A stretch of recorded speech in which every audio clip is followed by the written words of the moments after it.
Last season's champ, DistantCoder, started off the Elestriad pretty rough last week and looks to bounce back against Trishula, an incredible caster who showed his skills utilizing Imperial in his week 1 clash. Everything changes this week in the Elestriad as casters are now able to open up 12 total packs from either base set or Frostfall and add those cards to their card pool. Coder kicks this one off hitting a Narpoon, a great water Elestral that can search out his Frost Elestrals with ease.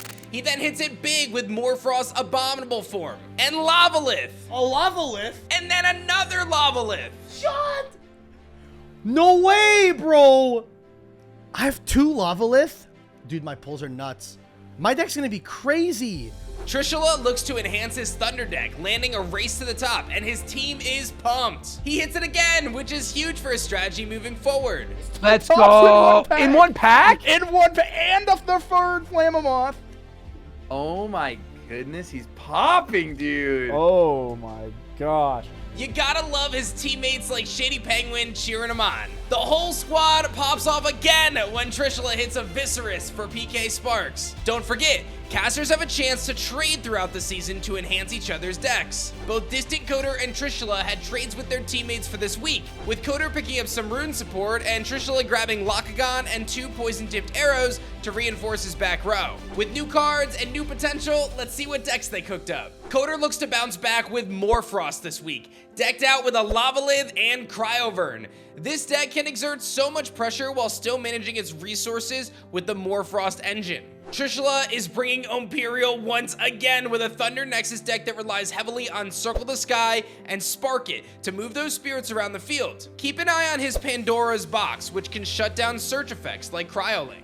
In the early season, this is a clash you do not want to miss. DistantCoder kicks this one off with Narpoon, a really awesome water Elestral. As we mentioned in the pregame, he just pulled these bad boys. He can now search out any 1-cost Frost Elestral from his deck. This is so crucial for the Morphrost strategy because you can see exactly what he's going to do. He's going to grab his Morphrost Lycan form. Lycan is what really turbos out the Morphrost forms. You send it to your Underworld by expending a spirit. You get to search your deck for 2 more Morphrost forms and add them to your hand. So you saw he grabbed that Abominable form. He's going to set up for later in the clash. That Abominable form is going to get stronger and stronger as more Morphrost enter the Underworld. Trishula setting himself up with an Astrabbit.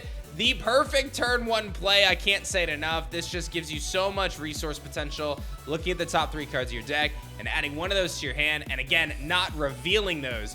Pretty insane stuff there. Morphrost Indus form arrives on the field. This Elestral can send 2 Morphrost to the Underworld with its normal cast effect. And what makes it even better is if someone destroys a Morphrost in battle, you get to actually destroy a face-down rune. So pretty good stuff there. Trishula responds with a second Astrabbit. My goodness, this 5 defensive Astrabbit is really what makes it so strong. Not only does it provide so much value when it hits the field and it receives Thunder Spirits, but again, being able to hold up against things like Narpoon, a 4 attacker, you really aren't able to get over it. And DistantCoder's deck doesn't have a ton of stuff to attack over things.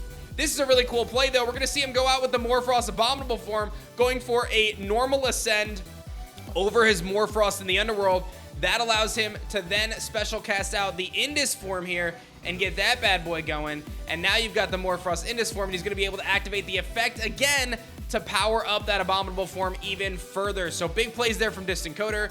To recap that Abominable form, you can disenchant a Frost Spirit from it to cast out a Morphrost from the Underworld. I believe I said Morphrost Indus was a normal cast effect earlier, but you could get it on the special cast there. Indus comes out. It's going to be able to send more Morphrost forms to the Underworld. And now Coder forced to try to hit through this Astrabbit, the Shield of Achilles. Gonna bounce him back there from Trishula, so big plays there. And a third Astrabbit, my goodness. Coder is fuming. I think I see smoke coming out of his ears, man.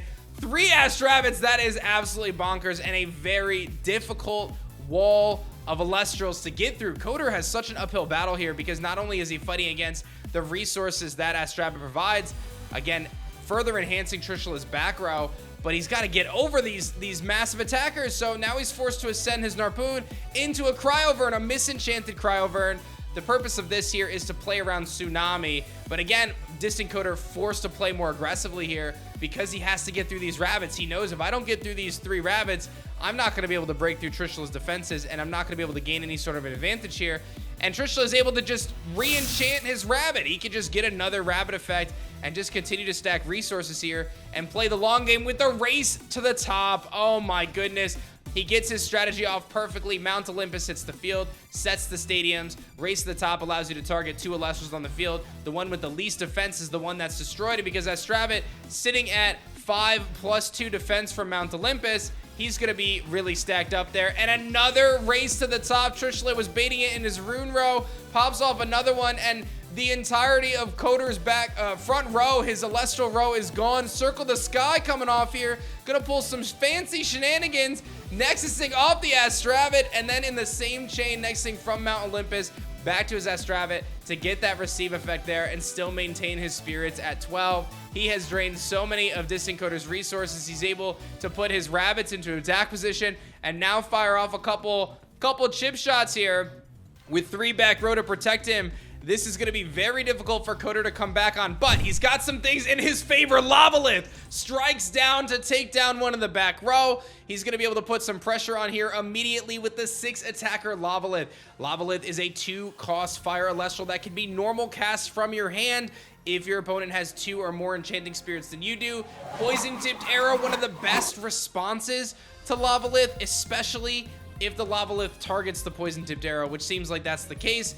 Coder's going to get out of this exchange with some big damage, though. He's going to clear the rabbit. He's going to start to climb back in here. We're going to see Trishula have to expend for the secondary effect of Poison Tipped Arrow. That's going to cost him an additional 2 spirits to clear the Lavalith off the field. But now Sparkit arrives, and just when things looked like DistantCoder was going to make a comeback, Sparkit hits the field, and that may pull away any of the massive potential that Coder had here. I think his best hope... Oh, the Gorgon's Gaze! Wait a minute! Wait a minute, I was about to write this one off because Sparkit was going to rip into Coder's hand and devastate any potential strategy he might have had, but Gorgon's Gaze at the perfect moment, and you see this Trishula down to just 5 spirits. This is the back and forth of Elestrals, ladies and gentlemen. Coder, 5 spirits himself. He's got a water spirit. Is this going to be a Narpoon into Infrostix? Narpoon comes out. That's going to give him the surge into his deck for another Frost Celestial. He can go Cryolink. He can go Infrostix. He's going Infrostix. This is his go big or go home. He is counting on that back row, whatever Trishula has, to not be something massive. This is where Coder's going to need to potentially play around a Tsunami. He's going to need to be able to play around some of those potential counter runes. Shield of Achilles could be devastating. And Frostix, after the Ambrosia, going to be able to get him a couple spirits back. He's going to use that to special cast out his Morphrost Terror form. This is a very cool play from Coder. Not only does he drop the attack stat of the Sparkit and the Astravid, but now it allows the Narpoon to hit over the Sparkit, and the Shield of Achilles is going to bounce back the Narpoon. No, it bounces back the Morphrost. Oh no, it bounced back the Morphrost? So what is the Narpoon doing? Is he gonna attack into the rabbit? He is gonna go into the rabbit. I wonder if Coder had attacked with Narpoon first, if that would have gone any differently, because Trishula would have had to bounce the Narpoon. Maybe it makes no difference. Toxion comes out, a huge play from Trishula to drop another spirit from Coder. He's down to his Narpoon and his Toxion. The Zeus is going to be able to drop the attack stat of that Narpoon. He's going to be able to spark it onto the Toxion to burn him again. This might be it, ladies and gentlemen. If Coder does not have a Tsunami, this could be the end for him. He expends the spirit. He shows his hand. Sparkit gets to take whatever it wants. That Abominable form would probably have like 7 or 8 attack at this point in the clash. It would be an absolute monster if he could get it out. Only 2 spirits, or only 1 spirit, 2 Abominable forms left. We'll have to see what Trishula's going to pick off. He does take down the Terror form here. He has the opportunity, obviously, to put the offensive pressure on. And an Ambrosia! Huge Ambrosia here in the last moments of this clash, able to heal up 3 spirits.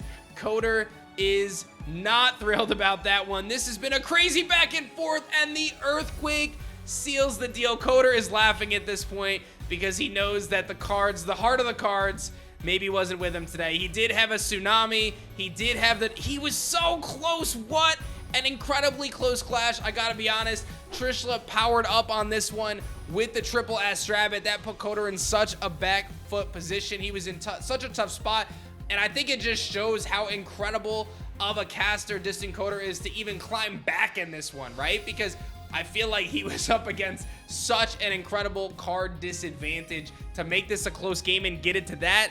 That to me is impressive, but you cannot deny Trishula's dominance once again with Thunder Nexus. I'll see you guys tomorrow for the next clash.